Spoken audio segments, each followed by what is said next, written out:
My father had a car accident. We were all in the car and it left him paralyzed from his neck down. None of us affected in the same way, of course.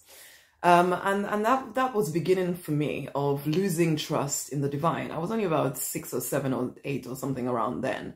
But I'd been told at that point, this was in Nigeria, that because my father was really high up in his company, that people had done black magic against him. And I really truly believed this. And so I felt as though black magic was a heck of a lot more powerful than the divine.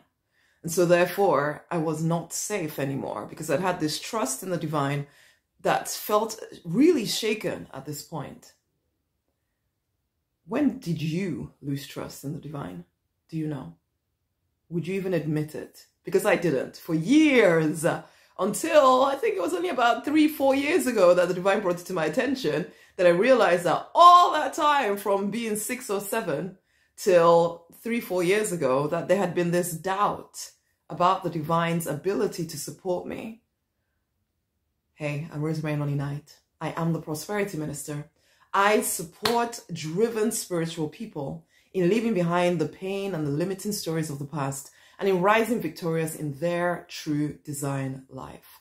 I believe we all are meant to live free, fulfilled, financially abundant, love-drenched lives. If we're willing to claim it. I say this every day. If we're willing to claim it. And when we allow these, because whether we like it or not, okay, no matter what word you give it, there is something bigger than just our flesh and blood that holds everything together. Now, if you're in religion, you may call him God. If you're not, you may say higher power or the universe or the something out there, the great something out there, or whatever word you give it, or I follow my gut. This is the thing. On our own, when we try to live just from our experiences on this planet, we're limited. We're limited, so limited. You haven't had that many experiences. You don't know enough. There's all kinds of information coming at you from everywhere, but you've learned to only see a very thin sliver of that information. Okay? And so if you have lost trust in the divine, in the universe, in the great something out there, then it's really just you with this little sliver of information trying to make sense of the world. It's like an electric car trying to make its way without ever being plugged in. At some point, it's going to lose its charge completely and either switch to using gasoline or die wherever you are driving it.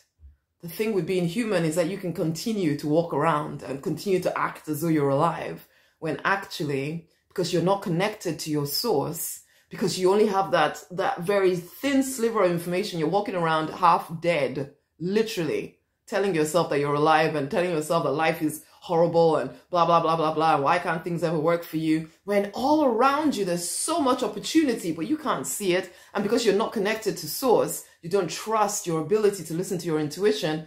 You can't, you're limited. You're crazy limited, honey. This is the thing. The divine hasn't abandoned you. The divine is worthy of your trust.